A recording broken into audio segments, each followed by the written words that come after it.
Hello, and welcome to a Bon Mott's production of MOTSterpiece Theatre, where we review critically acclaimed cinema spanning the breadth of human filmmaking. MOTSterpiece Theatre, Spoilers, mature content, inappropriate language. Join us. MOTSterpiece Theatre.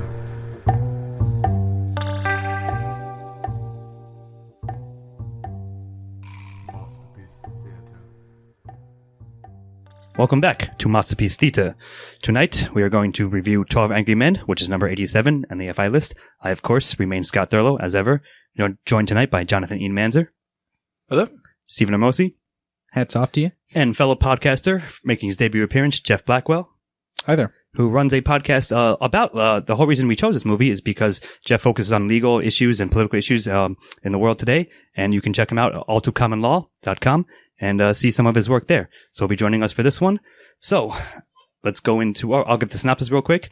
This is a pretty classic movie based on a play by a man I'm blanking on, Reginald something, from 1957, or at least the movie was. The play, I imagine, was written in and around the same time, in which 12 jurors are selected for a murder one case, and it seems like an open shut case, but slowly throughout the course of the film, one juror votes not guilty and slowly convinces the others via facts and sort of, if not manipulation, just convincing people that maybe there is a reasonable doubt to be had here. So that's pretty much it. And then we'll go to E with the introduction. And we'll go to E with the funny logline. Henry Fonda teaches a ethics in law class to a number of embodiments of what is wrong with proper jurying. Sure. That's accurate. Is jurying a verb? It is now. Exactly. All right, so go on, E, with the introduction. Okay, so this movie's kind of difficult to really accurately analyze, like over the course of a narrative, because it's about the powerful performances. 12 jurors are going to decide the fate of a young, poor individual who is accused of killing his father. The death penalty is, if they find him guilty, he'll be killed in the death penalty. So 11 of the jurors just decide automatically to murder this kid. It's clear cut in their mind. I would say 2 of them decided automatically to murder this kid. But they all have their different reasons, and all for some more valid than others, but the movie goes on to explore each reason why. And so you have like the analytic people, you have the like racist and kind of classist people, prejudice and so forth. Yeah, so like, and each individual, like some people aren't bad, they're just like either pressured into like, let's get this over with. Obviously he's guilty. And the only man who stands up is Henry Fonda, who slowly but like, I'm not going to just condemn a man without giving him at least a discussion. Some thought and some discussion, sure. Yeah, and basically the entire movie, but in the introduction starts out this way, is him slowly working his way through the evidence and one by one convincing people onto his side. And I think the introduction ends with a discussion over the murder weapon. And they think that the murder weapon is very unique, like a switchblade, but it turns out that like Henry Fonda had just been wandering in the bad parts of New York and like you do. No, to be fair, he procured one during the course of the trial. Yes. He went to the accused boy's neighborhood and bought a very same knife. Sure. Yeah, because as a juror, that's what you do. And he brought a switchblade into the jury room and just slammed it. Which, as they mentioned, also illegal to purchase and own such a knife. But yeah, I think that's really when he starts sowing doubt in his fellow jurors' minds. So I'll leave it at that. Any thoughts? Yeah, I would agree with that. I think that the intro definitely caught my attention. I immediately, and I wanted to say this at a couple points, and then I stopped myself because there was monologue going on in the movie. But monologues in this movie? I think this movie? I think that there are. I think that the sound design that I don't remember who the director is, but I think the sound design used and utilized is fucking amazing, and I'll talk about that more in style. But that is obvious from the very beginning when they open the windows and the sound of the city comes in. which I think helps draw you right into the intro. You kind of realize that this is a full world without too much banter about it. You know, like you don't. There's not a lot of. And Jeff, I think you mentioned this earlier. There's not a lot of like talking about people's backgrounds, but they give like 3 sentences that describe each and every one of them. There's enough hints and through. enough information given. Sure. Yeah, we have a sense of their character. And that's kind of what the intro is about, like introducing all these jurors and setting up the fact that it is very much against the defendant, whose name I don't think is ever even mentioned. Nope, it's not. So, like, one of these characters, and I think it's actually a brilliant move that they do, is they have a broker who's one of my favorite characters in this film, but he's a very analytical mind. He's about facts, and they get a lot of exposition done through him while also building his character, because this is like, he's the kind of person who would, in legitimately real life exposition, dump facts at people. And Right. That's a good way of putting that. No, I agree with all that. And yeah, so like I said, I believe I mentioned that this was based on a play, so it's becoming a trend, like in other reviews we've been doing seemingly recently, and even though it's an old film that we chose for this session, that it is framed and shot as if it were a play, and it's all just people talking to each other. That's all it is in a single room.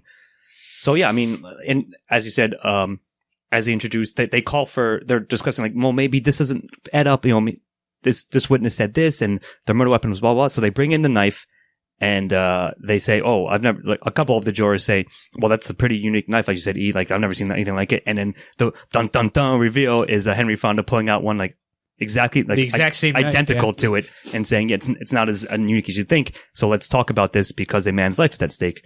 So I think that's a pretty good Act 1. I think that's a good way to cut it up. And yeah, it was, I think, so in off disclosure, we've all seen this movie previously, a number of times perhaps. And yeah, I think it still stands. It's a perfect Act 1. Like, I guess I'll talk about this in style, but either way, I think it's a perfect cutting off point, and it serves to like draw you into this basically huge conversation that's about to happen. So I will give it a 1.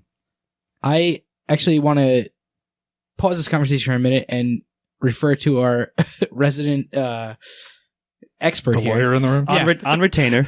How... Working pro bono this Yes. episode. yeah, exactly. He's not being paid. Let's be clear about that. I guess just talking about the intro here, how accurate do you think that was?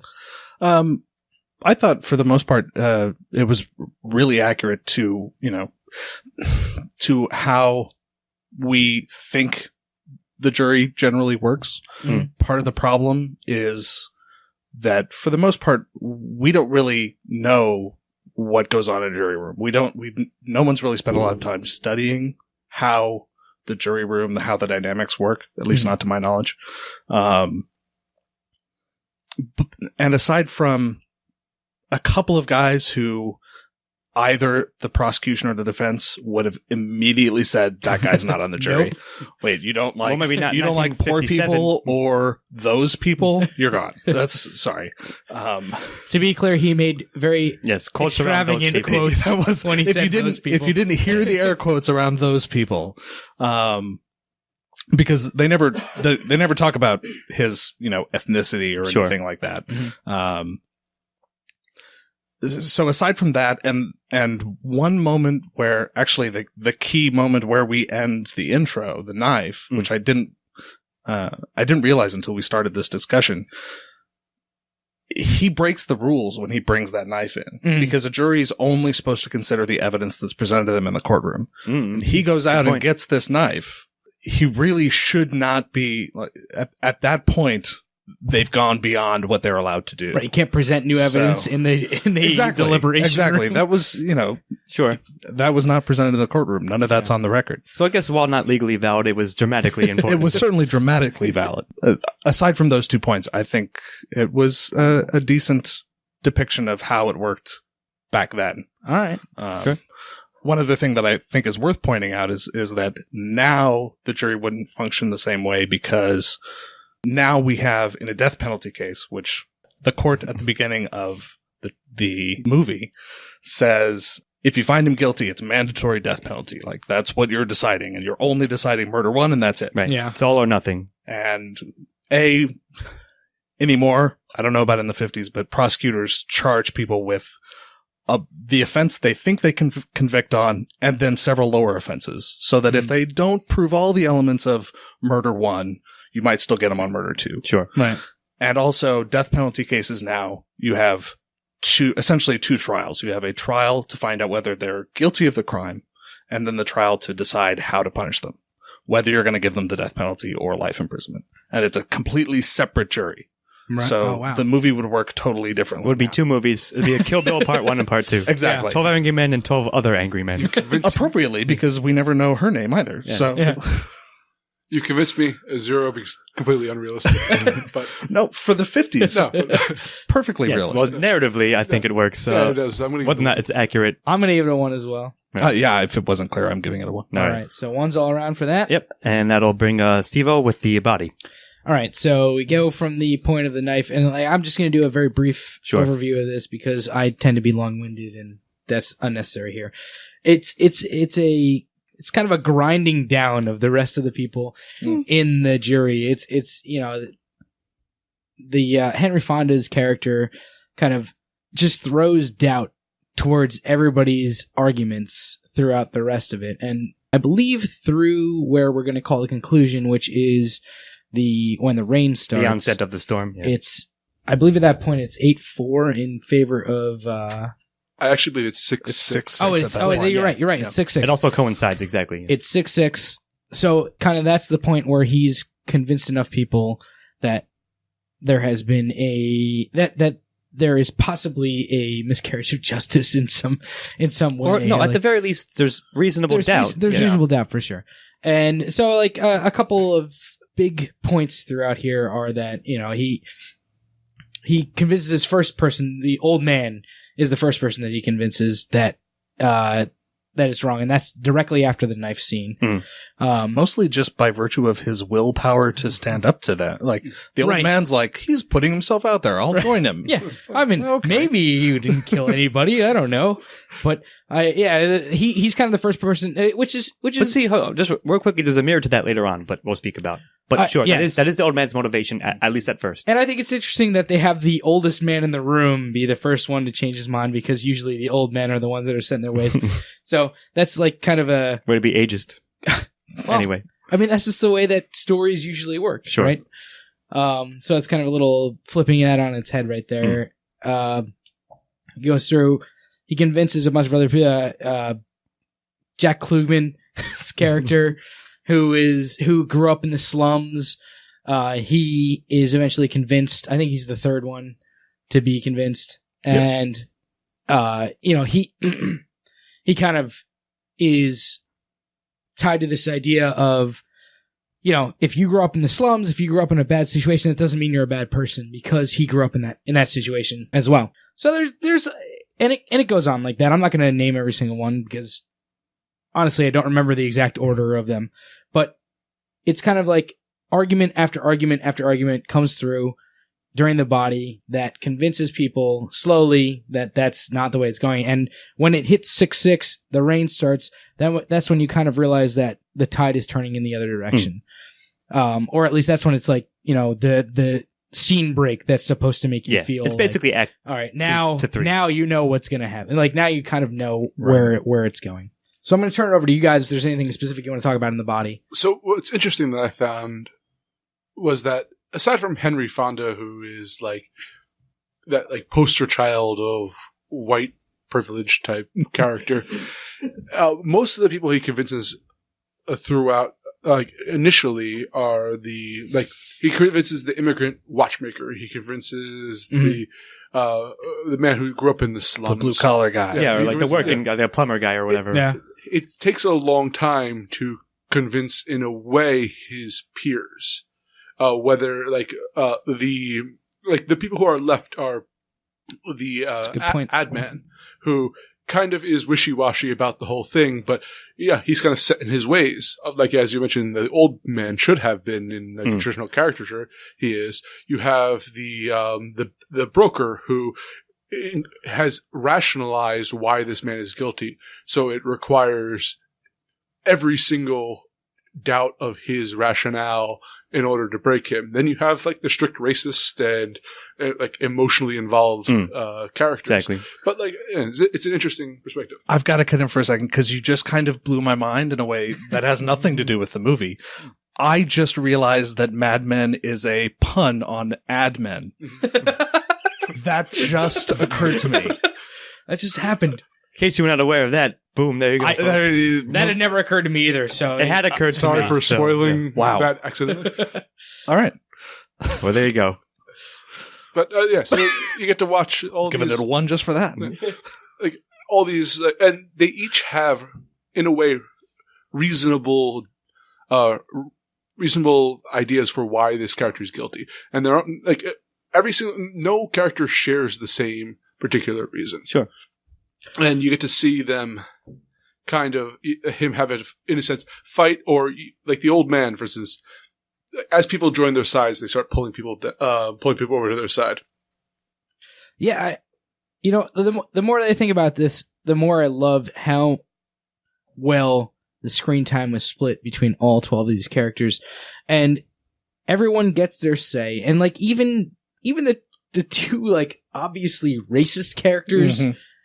At least have their motivations spilt out on the floor, like it's spilt out on the table. They're not one-dimensional or like cardboard cutouts, essentially. They're racist and they're dicks for sure, but at least they have at least they kind of like go through their arguments for why they're racist. It's somebody that I've met, It's a person that I've met that's been like, oh yeah, I back in the day I knew this guy who completely screwed me over and he was Mexican, so that's why I hate Mexicans or whatever. They're trying throughout this movie, and much not like most movies in the 50s, they actually try to give every character, including the immigrant at the table and the racist, and if not equal say, equal screen time and time to show what their motivations are. And it's pretty impressive that they do that in this small amount of dialogue that each one of them have. There's 12 characters that have to split their screen time, or 11 really, because Harry Fonda gets most of the screen time, or the most screen time. The most of Sure. anybody else. But you kind of get to know every character at the table, which is really interesting and cool, I think. I want to push back on just one point in there because Sure. I'm not, and maybe we can talk about it, but at the beginning I did have their juror number 3 and juror number 10 are these super prejudiced guys. Uh-huh. And I had number 3, Lee J. Cobb, as racist disgruntled parent. All my jurors are just identified by little parentheses. Like log lines for each character, really. But about halfway through the movie, I actually removed the racist part because I think he's not racist. I think he's just so frustrated with his kid that he just hates young people. I think you're right. Because once I started thinking about it, none of the arguments he was making were based in his race. It was just kids these That days. necessarily. It wasn't quote unquote these people Right. the other guy. It was the youth of today. It was kids. Actually, I have a very interesting point to make about that. And this is kind of skipping ahead to the whole character study, but this entire movie is a character study. Yeah. So you have, what is it, Lee Cobb? Lee J. Cobb. Is basically the parallel to Henry Fonda's character. They're the leader of their sides. But you also have the nerd, the milquetoast nerd who's not willing to stand up to anyone. And over the course of it, you see him start to get empowered by Henry Fonda. To the point, there's actually one scene where he's standing behind Henry Fonda for this entire mid-section of the movie, putting the flag down, saying, I'm on this side, and getting in a sense becoming not the main vocal supporter, but showing that I'm on the side. Whereas if you look, Cobb's kind of henchman was the racist character who was unabashedly racist. Yeah, sure. And he's more overtly racist than Cobb's juror himself was. You could start to see even his own side start to the people who are on the side of guilty start to turn away from him. And it's in a way that where the nerd is gaining power from being he lost all with his power. With the not guilty side. He started, the less and less people supported. Yeah, the more was desperate supporting he not becomes. guilty for racist intentions, and then it was becoming more and more obvious that was the case, that he lost his power for that. So I thought there was an interesting parallel between And he those kind of just characters. gave up at the end. He didn't even say not guilty at any point. He just shook his head no. Yeah. When he said, "Do you think he's guilty?" Sure. No, you're right about that. And I think you're right. Like, there's a couple of mirrors between each juror. So I think that was well done. It's well balanced, I think, as you basically said, Steve-O. And yeah, like, of course, I would say it's, on the surface, it's just again, a bunch of people talking, but in a important situation and going through either the actual evidence and the testimony of the witnesses in said case, and also like people's like, not foregone conclusion, maybe foregone conclusions, like, the baggage they bring into it and how they're going to decide and why they decide that way. So it seems like we're all going to give it a 1. Yeah. Are we agreeing on this? Yes, I think. Yes, of course. I'm going to give it a 1. Is anyone not? The final thought I I'm have. voting 1. Yep. Final thought I have is just it's perfectly paced in that. Yeah. So he sort of like he goes, okay, why do you think the accused is guilty? So let's talk about that. Let's talk about that aspect. Yeah. Henry Fonda is, and he goes down the line. It's perfectly, if not ratcheting of tension, but you know what I mean. Like it goes around and it balances itself perfectly throughout the body. So. Yeah. All right. And that'll bring me to conclusion. So as Steve-O mentioned, it starts to rain. It's like, first of all, it's a very sweltering day. So everyone's sweating and patting themselves down with handkerchiefs and so forth. And then they finally see the rain. So they've had discussion. It's now split 6-6. It's late evening's coming. They close the windows. It starts raining torrentially. And that's sort of like, Guy's going to miss his Yankees game. Yeah. The one, baseball fan asshole, as I called him, that juror, which we'll speak about. Smart mouth and wisecracking the whole time, and everyone's like, that's eventually, like, it's sort of like amusing at first, and eventually people are like, yo, this is more serious. Henry Fonda's, juror has a good point, so let's stop fucking around, essentially. So at that point, it's split 6-6, and that's like, the tensest part. Like, I don't know if it's, again, the tensest part, but it's a turning point. Mm-hmm. So it's sort of, and again, as we mentioned, it's almost like it's the obvious break between Act 2 and Act 3. Like, it's like clear as day. So as it goes on, he just breaks down more and more. Like, people are more convinced, and as Ian mentioned, the broker guy is sort of a holdout, but he's sort of taking he's doesn't have as many lines or as much screen time, but when it does cut to him or he does say something, it's clear that his character is taking in the information and breaking it down analytically. And other jurors are doing that same thing as well as Henry Fonda's case present. For example, he calls the foreman, or not the foreman, I'm sorry, Jeff, the guy who's outside, who brings him the evidence. The bailiff. The bailiff, yeah. So they want like a diagram of the apartment, and Henry Fonda's like, listen, it's impossible for a testimony of this witness to match up to the actual like physical dimensions, measurements of the apartment, like other things like that. So he starts going more and more detail, breaking down more and more, shedding more doubt essentially throughout, and which again slowly turns. He calls for a vote every couple of times, every now and again. And each time, of course, one more vote goes to non-guilty, until eventually it's 11-1 the other way. Like, again, a good mirror to when they originally voted. And the only guy left is, again, not racist, but the father whose son is estranged, and he sort of projects that onto the accused, who is an 18-year-old like kid, essentially. Mm-hmm. And finally, like, he realizes the only reason he's voting guilty is because of that, not because of the facts and he or the forgives information. His son. Sure. Does he? I don't know, but implicitly. I suppose. I guess you can get that out of it. But either way, yeah, so it wraps up like very nicely, and they walk out of the court and having acquitted the boy because there is in fact enough reasonable doubt. May I just say it has probably one of my favorite ending scenes of all time, which is the old man approaches Henry Fonda, like they say their names, shake hands, and they're like, okay, well, see you later. Yeah. Okay, see nice ya. being yours. Peace with you. Yeah. But yeah, I mean, it all, like I said, it all wraps up, and as we agreed, Act 1, Act 2, and Act 3 are perfectly, it's obvious where they are, or we agreed pretty much that it was pretty clear. It's close to obvious. Yeah. It was clear enough once we ourselves voted outside the cast where they would cut up. And I think it all sustained itself throughout, so that's all I can really say. Yeah. I thought it did an excellent job of concluding. I particularly like that they don't decide he didn't do it. Right. All they decide is there's this witness, doubt. There's reason to believe she might be wrong. Mm-hmm. This witness, reason to believe she might be wrong. There are 2 knives. Maybe it did fall through the hole in his pocket, like you said, and that's all it takes. Mm-hmm. Maybe someone else bought another knife. Yeah. What I particularly like is that every single character in this work you actually feel like their vote of not guilty was earned to a certain extent. Yeah, you could argue that the baseball fan is but it never mattered to him in the end. Whether this kid lived or died, he didn't care. He even gets called out on that eventually as well. But they address all those issues, and you can see, in a sense, it's perfect narrative closure to every single character. Here is why I think this guy did it. Oh, here's why he might not have done it. Okay, I believe you, or I don't believe you yet. I need more information. Build upon it. Every character feels earned, and I respect the movie quite a bit for that.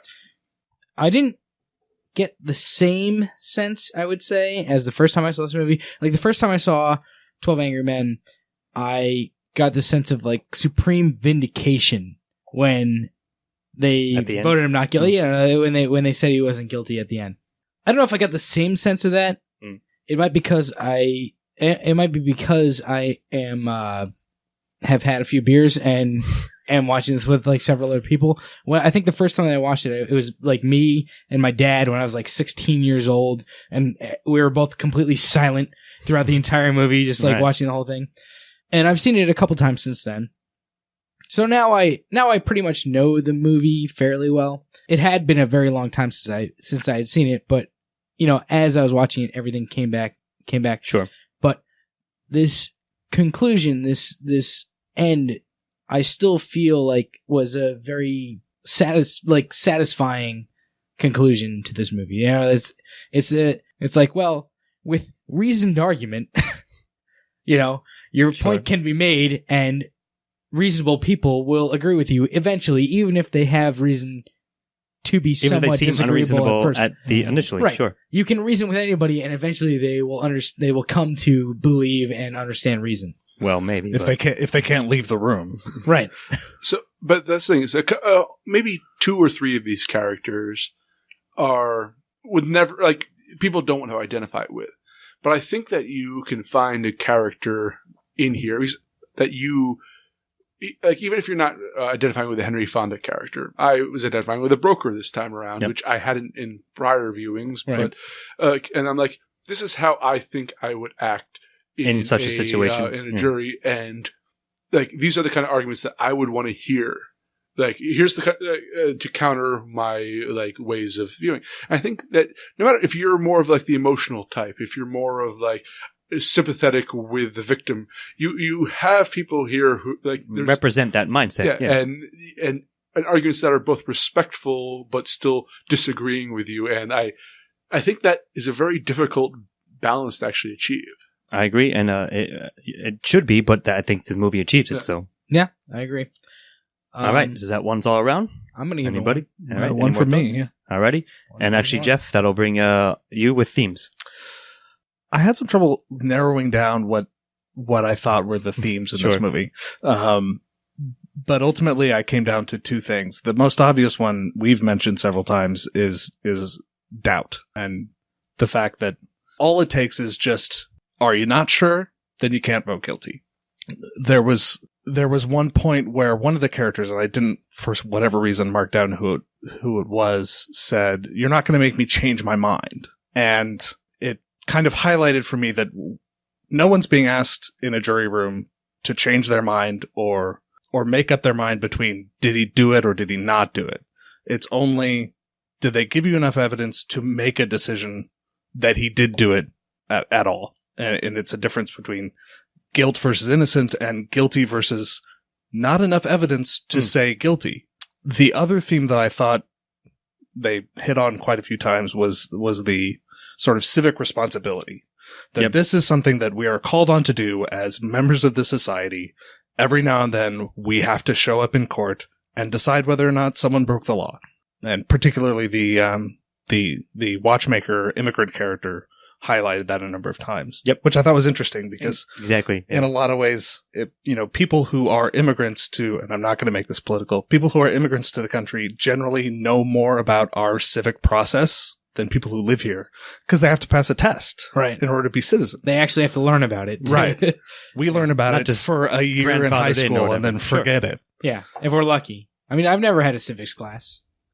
Nope. Is anybody else here? You're like a random American history class. Well, right? I had 3 years of school. Oh, yeah. Yes. You went to law school. That's a little bit. You were an actual lawyer, and so. I can tell. Sure. You know that I'm completely ignorant as far as civics go. You guys can make me laugh. I Or will just cough. in general. Just in general. But no, I mean, I of course, fuck off. of course, I agree with that because those themes are, I think, quite obvious, like in a good way. And yeah, I thought it was like, if not ironic, like a nice touch to have the immigrant say, like, listen, we're here this is your duty. You can't just like blow it off or like think of it as a joke. And a man's life is on the line. Yeah, exactly. Yeah. And that's Henry Fonda's original point. That's his whole original reason for voting not guilty is to say, listen, perhaps we should talk about this. It's not a lightly taken decision. And maybe if you look more deeply, then you can see that there is, in fact, doubt. I like what you said, Geoff, that it's not whether or not he did or didn't, is that, is there enough there to cast in your mind an assurance or not? And if there isn't, then you in all good conscience, you cannot vote that way. Right. Which is what makes the Yankee fans, I don't want to peg Yankee fans, the sports fans' decision to sort of flippantly change sides so offensive to many people in the room. Exactly. It's like, we're here to decide whether a man lives or dies. Yeah, and you're being like, well, he's basically like, fuck it. Now I want to get out of here, so I'm changing. And like, that's no reason at all. I can see how you guys see. I know this you have work as a speech as well. Testament to the need for a good civic process and being upstanding citizen. I'm not saying that the good civic process has ever actually existed. What I'm saying is that this movie has an intent which is more subversive than you could ever imagine. If Henry Fonda wasn't in that room, in that jury room, then it would have been probably 12 schmucks choosing to condemn this guy for no particularly good reason, whether it's being racist, whether it's involving your personal matters, whether it's because you don't want to rock the boat. Not every jury room will have a Henry Fonda in it. In fact, it probably won't. He's dead. In fact, like, Hold on. hold on. That's true, but also, like, I think as Geoff made a joke, precast that he probably wouldn't have been he wouldn't have made it through the jury selection regardless, anyways. To be the devil's advocate here, there is based on what has happened in this jury room, there is a decent chance that this kid actually did kill his father, right? Yep. Sure. You're right. The movie never. And yes, Ian, you're right. There's a good chance that this would have ended in 5 minutes, meaning that this kid would have been rightly or wrongly instantly condemned. Yeah. Condemned to death within 5 minutes, saving all these jurors all their time, which they were very concerned about. But whether, like, I think you hit on a good point here, where, like, a lot of times there won't be a Henry Fonda in the room, someone to say, be rational, hey, at least look, somewhat. The lawyer for this kid didn't do shit and has completely ruined his life and possibly condemned him to death for something that he may not have done.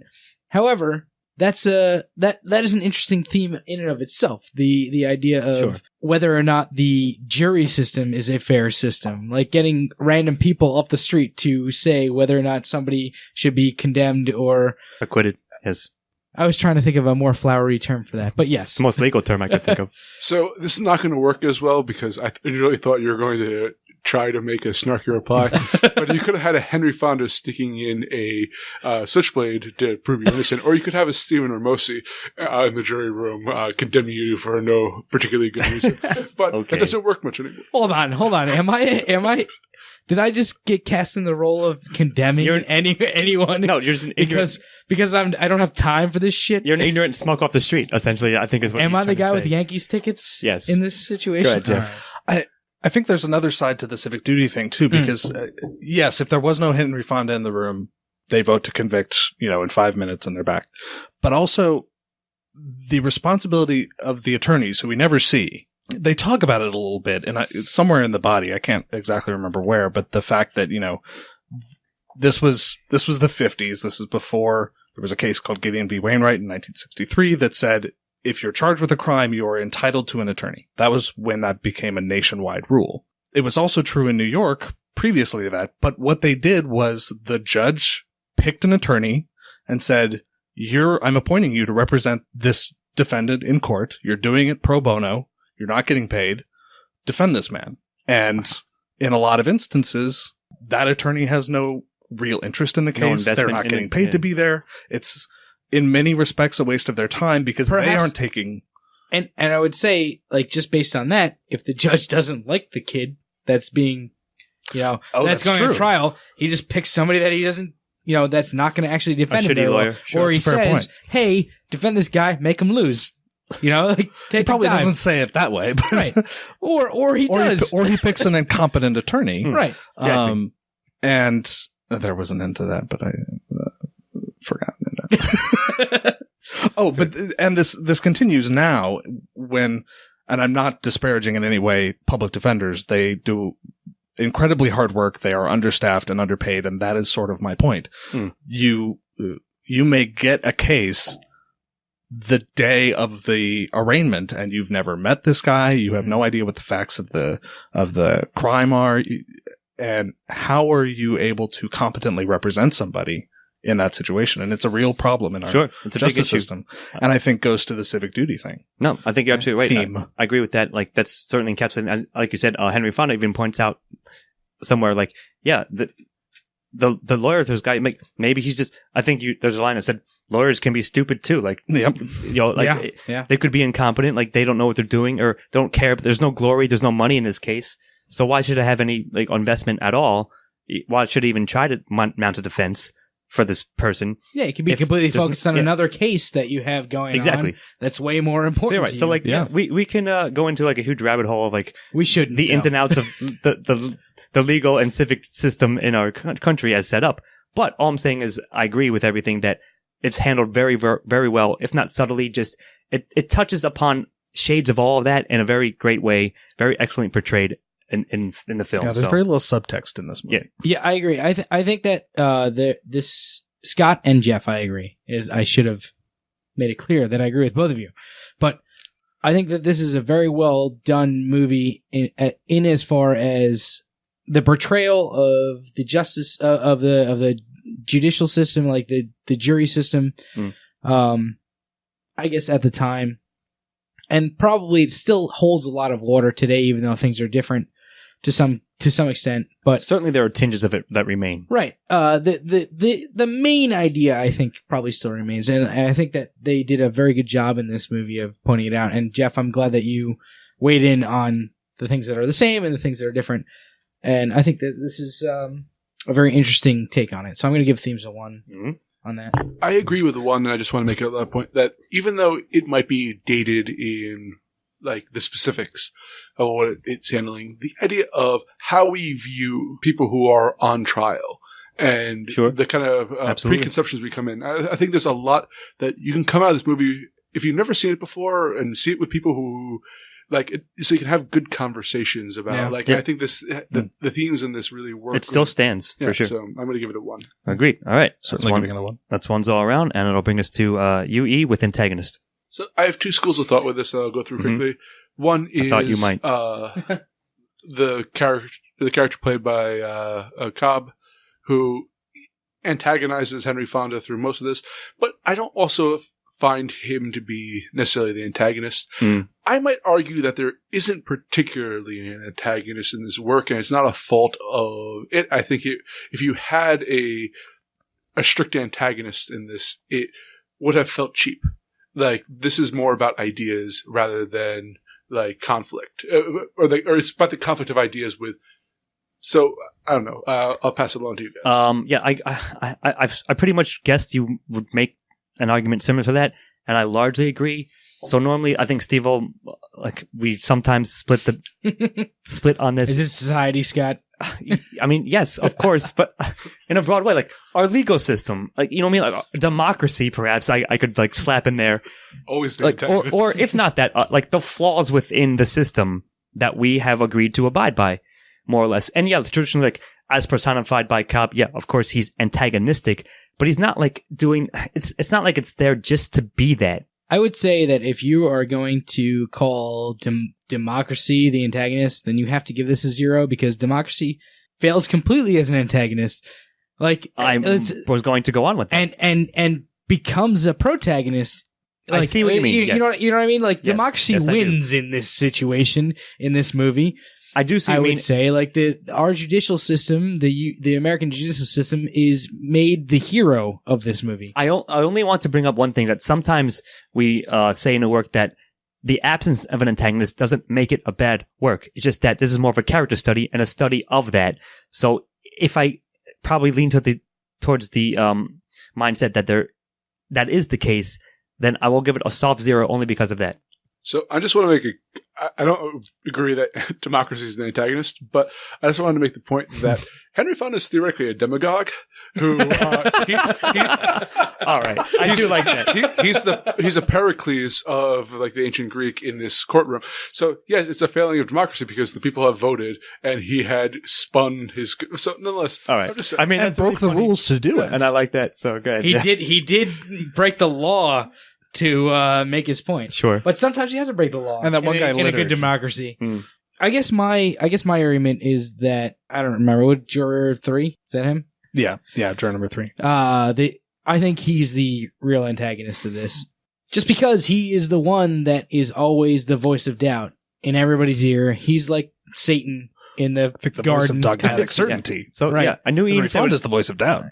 Well, yes, you're correct, but he's like the serpent in the Garden of Eden. You know, like he's the guy that's like, hey, you know, there's things that you think are right because you're American. Guess what? It's not right because Interesting. I guess, because you can spin them this way. The issue here, though, is if you actually look at what the people who feel that he's guilty rest upon, in a sense, it required the breaking of the analytic guy in order to fell both the racist and the emotional hatred of his son guy. So, yeah, Cobb Sure. is in a sense, if you want to argue for the main antagonist, but he doesn't hold the weight as does the man who's rationally certain he's correct until he's proven otherwise. So you think that the broker is the antagonist? No. But if you want to argue that Cobb's the antagonist, you have to assess that the broker is actually the shield that he holds up to defend himself, just like the racist did. That's why I don't think anyone is, because I can understand why they felt the way, and just because one broke before another doesn't mean that they didn't hold equal kind of culpability. I think I'm going to agree with you, Scott, on society being sort of the antagonist. It always and I will be. apologize. But I don't know why I'm apologizing. Don't go down this rabbit hole. You don't You're apologize going to say to me society is the about that, antagonist in every movie now. Well, we'll see. But sort of the fact that at the beginning of the body of the film, Henry Fonda, in order to start to point out to the jurors that there is reasonable doubt here, has to break the rules of the system. That seems to be, it's never acknowledged in the film, and it's just from looking outside from I like my that point perspective a lot. that he has to break the rules of the system in order for there to be justice in this case. Right.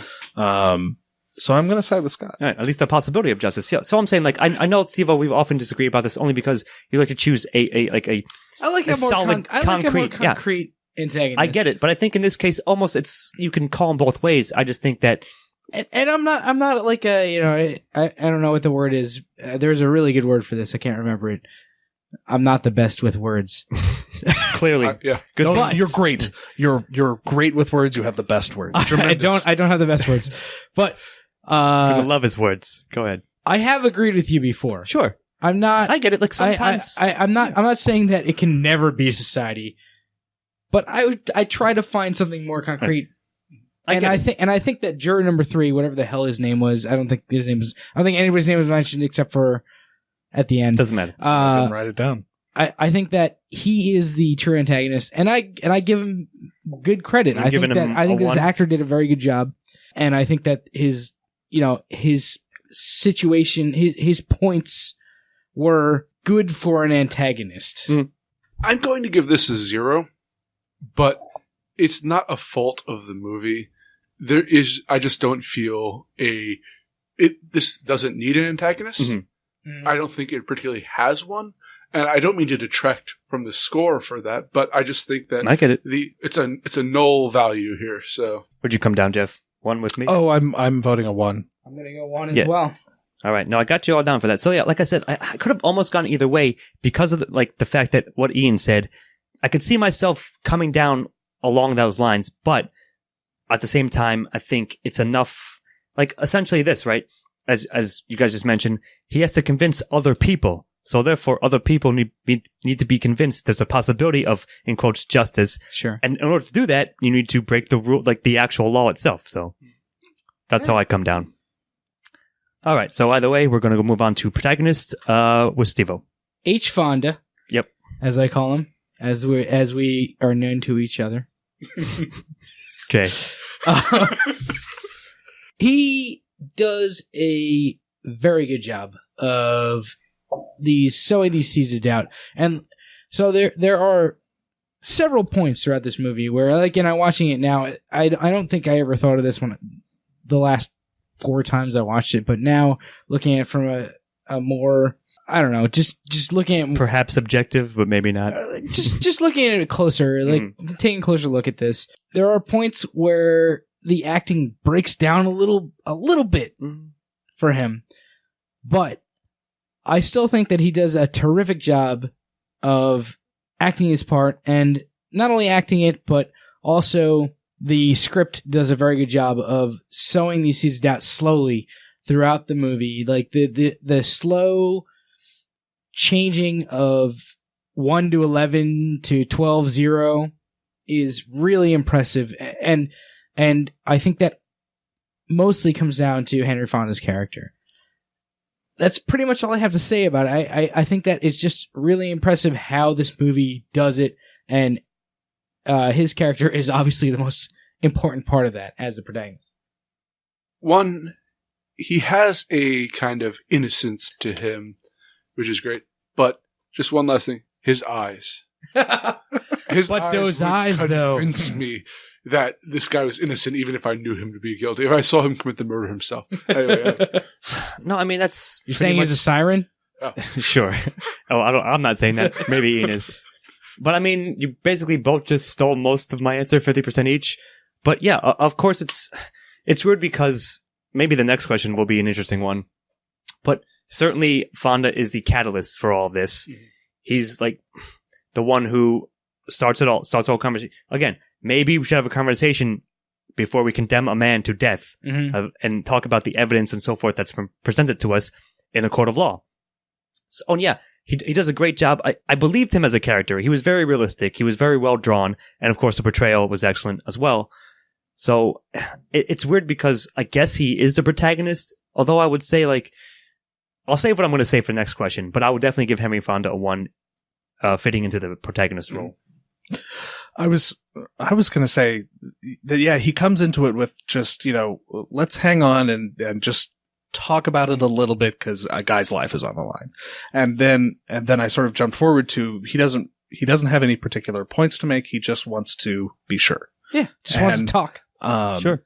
And I had, in my head, I was thinking through and that it really doesn't start to turn until he says, guy upstairs says he hears shouting, body hits the floor. Woman across the street sees him through the L train. And he says, let's put these two facts together. Mm-hmm. But then I remembered that this whole time, like from the moment they sat down, he's got a switchblade in his pocket. He's like holding that back for some reason. Like, why isn't the first thing out of his mouth, that knife? You can just buy those on the street. Why isn't that the first? Yeah. I know, I realize that. But like, as I'm sitting here thinking about it, I'm like, what the fuck is he wasting all this time? Narrative reveal. Sure. I mean, that's a funny point. I would say that I never thought about that, but so like the other great thing about this movie is it makes it feel like everybody comes to these conclusions on their own, but Henry Fonda is like dragging them by the nose the entire time through it, and that's what makes him such a great protagonist. Like that he can be doing that and also making it seem like everybody is like, oh yeah, no, this is a reason that he could be the best teachers, like innocent. The best teachers make it seem as if you figured exactly it out yourself. that you did it yourself, and like that's why I love this movie because because it makes that happen. But there's also the thing is, like, he, in a sense, yes, I actually realized that, and to point it out, Jeff, that he had this entire thing, like that innocent, is, I feel used now, but, but the idea is that, yeah, he does convert a lot of the people, but at times his, in a sense, students, if you will, end up coming up with like ideas that I feel that he didn't even think of, and converting others to his cause. Sure. Particularly the old man. No, and particularly The immigrant. also the immigrant. But one of the best conversions is going to come in the next question. I'm going to give protagonist a Yes. one. All right. Are we all giving protagonist one? Yes. I.e. Henry. Yeah, I'm giving protagonist. Alrighty. All right. Well, that'll bring me to secondary. So like I said, it's weird because this is obviously an ensemble piece featuring 12 individual people who have to converse with each other and like have like, there's like, two or three people will be having argument amongst themselves, and then the other, a couple people. Thought occurred to me. If you remade this movie now, would you call it 12 Angry Men? Yes. Could you call I it 12 would. Angry Men? I mean, I don't know what else to You call would it. call it 12 Angry People, probably. Right. There 12 would Angry have- Jurors. It would like, certainly have to be. Okay. I mean, that's a funny point too, but I mean, the play is called that, so, you know. Right. You grandfathered in, I guess, the title, I suppose. Or grandmother. Oh, man, do I hate you right now. By the way, Put WO in parentheses. To quote 12 the- Angry Women. to quote the movie, Steve-O, I'm going to kill you. Anyways. I just want to point out one thing that I was waiting to speak about this in secondary.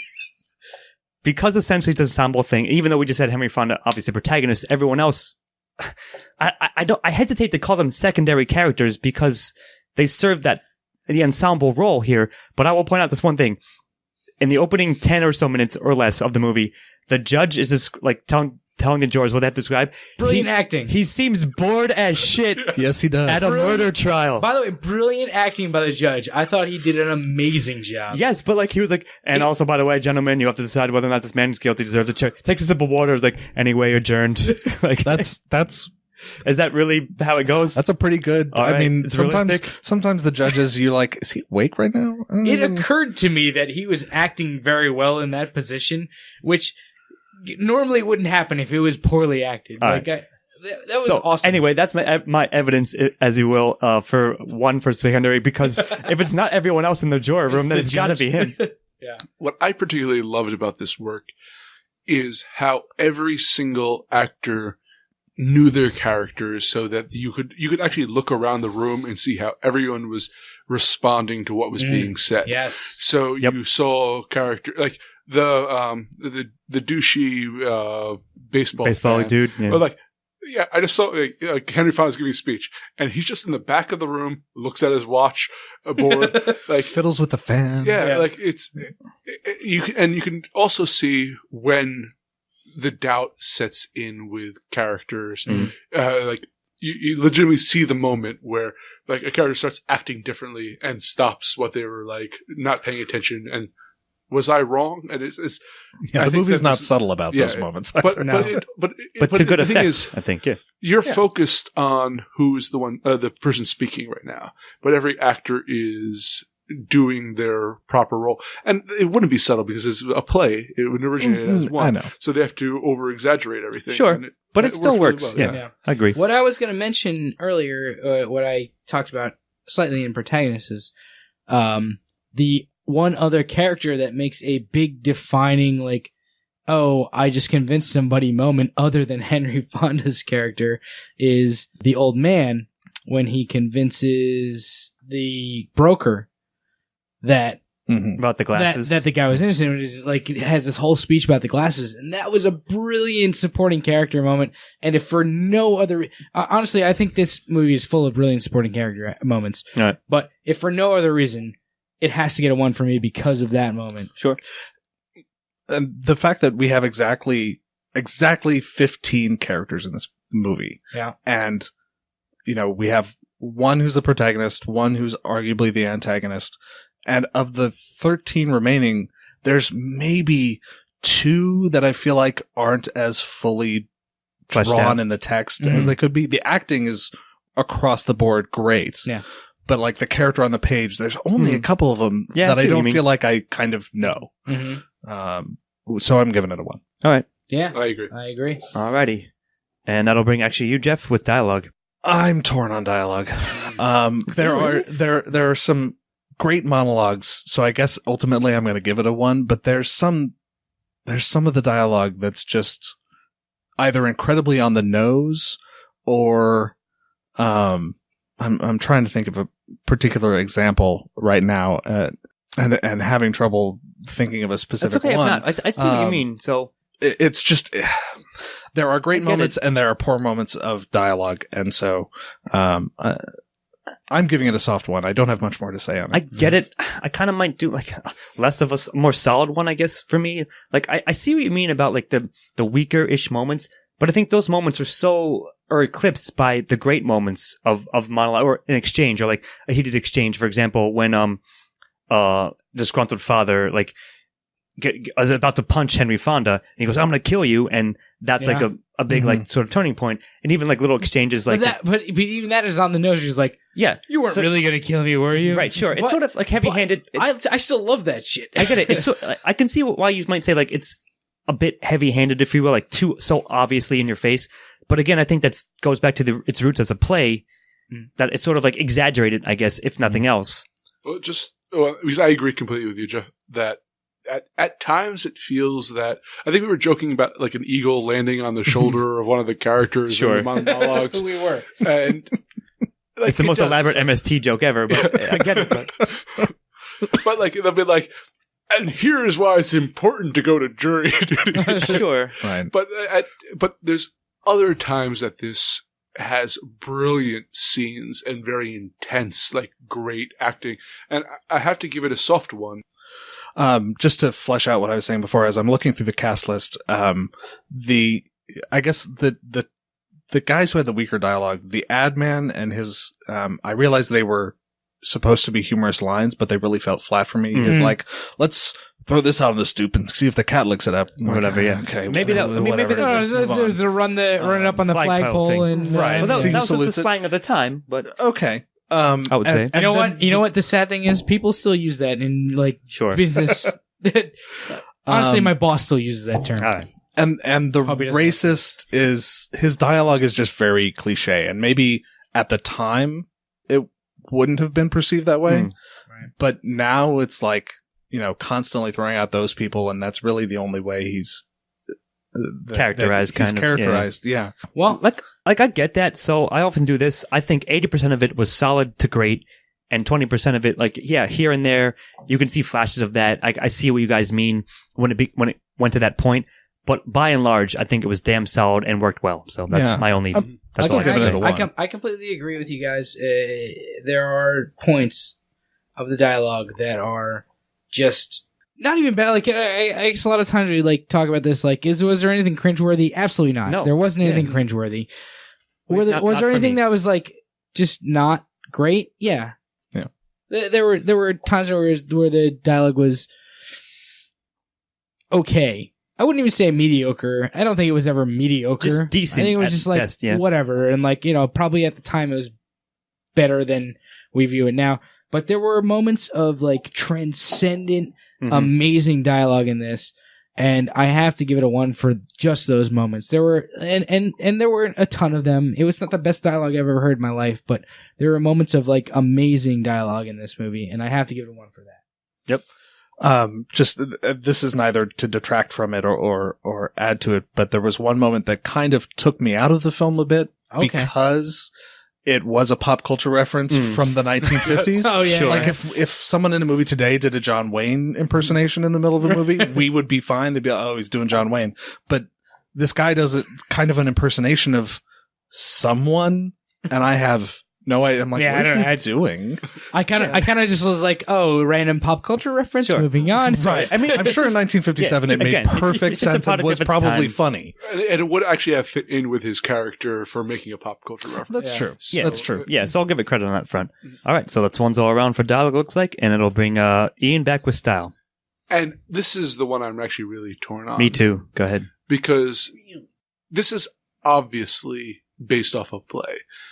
It even says it in the credits. Yeah, but even like the blocking, the shots. So stylistically, it feels dated, which, after What was it, 1957? 60 years. Like 60 years, yeah. So it obviously feels that way. But like even I can watch movies made based on plays this day. We just actually watched Fences, which had a kind of similar feel to it, but this was even more so almost a direct translation, more obvious, yeah. And the thing is, I really like close-up shots. I really like looking at the faces of characters. I think it can, when done well, can really make a scene very intense and very emotional. I honestly feel they overuse close-ups in this work. But like, so I'm kind of torn. I like some of the blocking in this. Black and white feature worked really well, and they used that kind of shadowing. That was done very well. But there are other parts of it so I'm kind of torn on whether to give this like a soft 1 or a soft 0. I sort of am too, so maybe I'll let either Geoff or Steve-O convince you or I either way. So here's my sort of take on it. Yes, it was blocked as a play, and when it was done well, it worked. And the close-ups, yes, like, for example, they happened to cut to a very, very close-up of the old man juror, like several times, perhaps more times than necessary, which, like, sort of like threw me off. Like, it's almost no need for that. But I get why it would do that. But I'll let Steve-O talk about one other aspect that he usually covers that may swing me. I'll save that for when you bring it up, Steve-O. So I'm still wavering myself between soft 1, soft 0. You guys go ahead. All right. Well, actually, Geoff, if you want to say anything, I have a lot of things to say about this. So. Okay. I liked it for the most part. I agree on the close-ups and that kind of thing. And yes, because it's a play, things are at times a little more overwrought, particularly the maybe antagonist tearing up his son's picture. But at the same time, the way the sound design informs their situation, whether it's toward the end and the fan finally turning on, or the storm building outside, and like I said, the lighting, but also there's some really interesting camera work in that for much of the introduction, we're always seeing whoever's talking.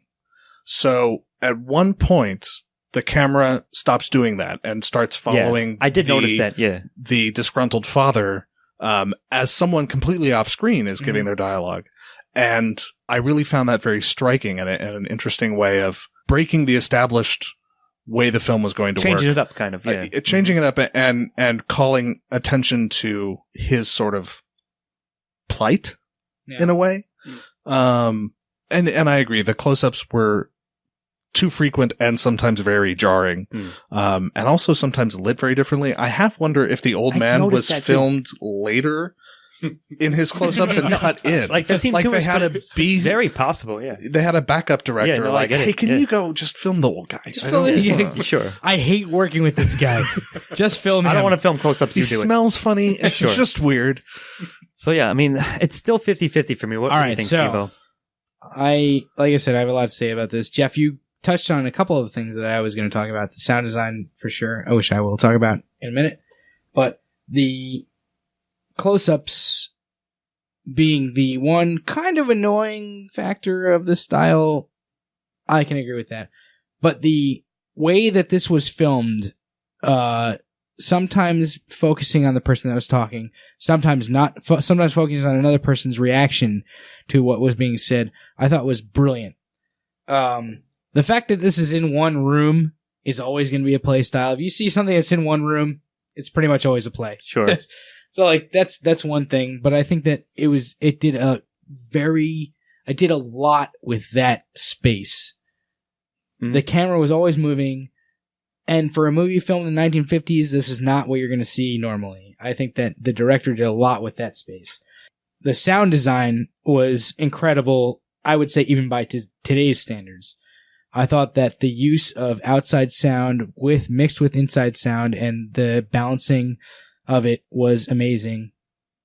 The amount of talking over each other, something that you see in a lot of like sitcoms, basically, like, especially in Always Sunny, people be talking over each other, stuff like that. I thought they did an incredible job with that, and that's something that probably a lot of TV shows have taken stuff from, just from this movie. The cinematography I already spoke about a little bit, but like, this kind of movement of the camera throughout the space, throughout this small space, I thought was really good in this movie.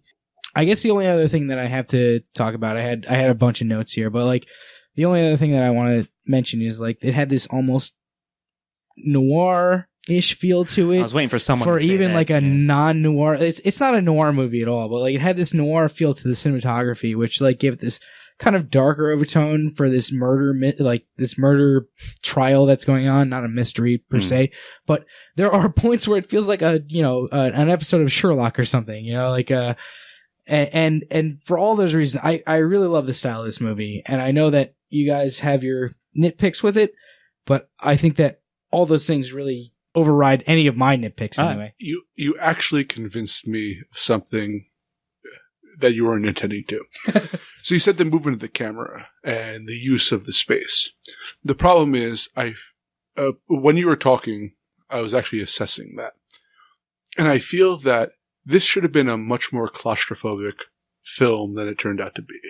That they used the space, I think, in a sense, too well, or made it more open. The idea is that this is supposed to be the hottest day of the year, and you're getting that sense from the people pouring sweat, almost to it looks like someone dumped a ludicrous degree. Yes. Well, I think that was the point of the close-ups, though, right? Yeah, but that's the thing is, I feel that the close-ups weren't effective to making me feel claustrophobic.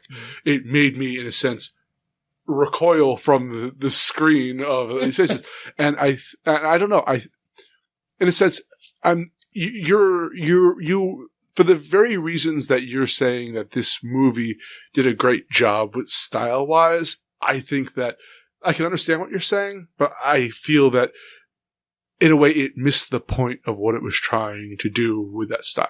All right. I have 2 points. One other thing that does detract from it a little bit for me is I have to distinguish between the sound design and the score. Because the score at times is jarring and doesn't quite seem to match. Felt like Twilight Zone to me.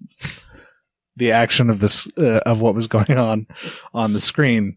But I'm curious, this is more just me not quite knowing kind of how you guys decide where the line between 0 and 1 is in the style question, because to me I'm sitting here trying to decide, is this a 0 or is it a 1?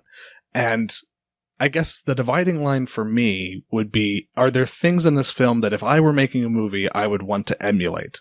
And the answer to that is yes, so I think I'm going to give it a 1. Okay. But I'm curious how you guys draw the line there.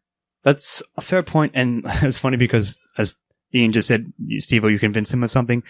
You also just sort of, again, there's something I just remembered as you were talking that you just said, that there were some shots that felt, shots and score, sound design and soundtrack, that reminded me of Twilight Zone. I don't know if that's necessarily a good thing in terms, like, as applied to this movie, but I like that stuff. And I think at the end of the day, you did convince me that whatever nitpicks, whatever things I felt were jarring or out of place with the style, that other things were better and overrated. And I see your point, Ian, about the claustrophobic thing, but that made me think of this sort of rebuttal question, that if it were so claustrophobic, that would have felt like too much, I think. If it were done the way I think it seems to me that you're saying you would like it to have been, I don't know if I would have liked that, because it would have been like too overbearing. So I think they, again, like you said, I think the best thing you said, Steve, was that they used the space perfectly. Whether or not, like, sometimes it was out of place, more often than not, it was perfectly fine. And yes, the sound design and soundtrack, I think, were generally pretty good sound design, more so than soundtrack itself. But nevertheless, and yeah, I like sort of the shadowy shots, even if it was not, again, a straight up noir film. They looked good. I like that stuff. So I think I'll give it a solid, if not soft, 1. Well, I'm going to give it a soft 0 for that thing. Okay. And Geoff, to answer your question, I have kind of a sliding scale. The more I like something and respect something, the harsher I grade it. Okay. So, so if you actually want my true opinion of what my favorite movies are, look for like the 7-8 range. Yeah, he's looking for flaws in great films, essentially. Okay. All right, so that Ian, you were giving it a 0. Everyone else gave it a 1. All right, and finally, we're on to final recommendation and impression. Steve-O, go ahead. Well, this is one of my favorite movies, probably. It's one of the like top 20 movies ever for me. I would say, if I had to rewatch a movie, this would be on my list. Especially now, having rewatched it again and still really enjoying it. After, the first time I've probably watched it in a decade, really still loving it. If somebody asked me if they should watch this movie, I would definitely say yes. It's a movie that if you're interested in the judicial system or, American democracy, I guess. Or just good character studies. Or just watching a good movie about, about good character development, you should check this movie out.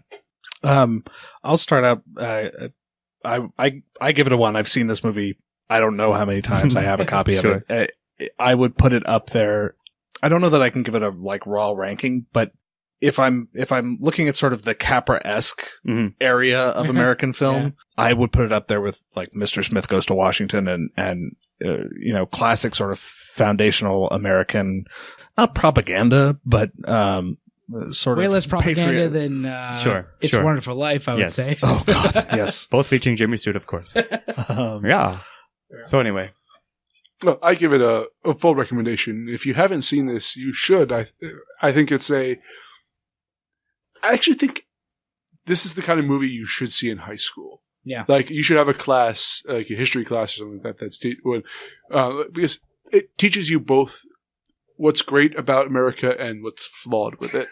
And, like, how we can be kind of a hope for a better nation type thing. And I think that's kind of a very important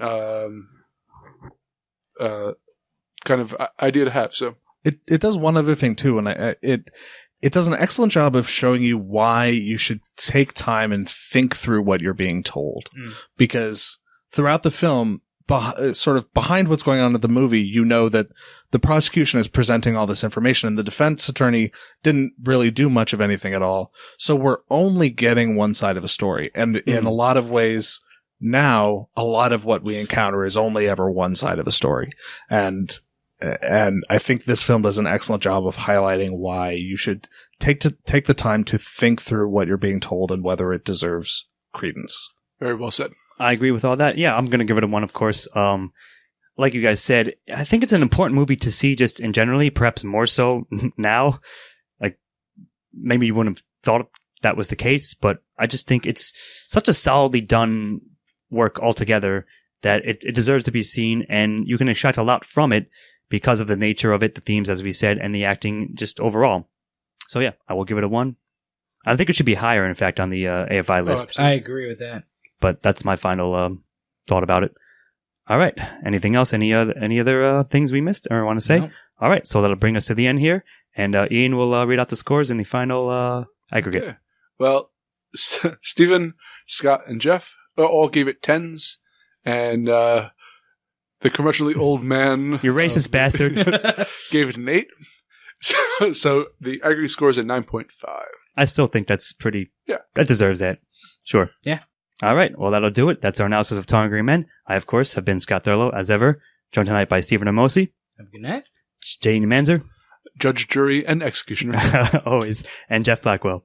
Thanks for having me, guys. And please, shameless plug, check out all2commonlaw.com or on iTunes. Yep. Check them out there. And we'll see you next time on MOTSterpiece Theater. Good night.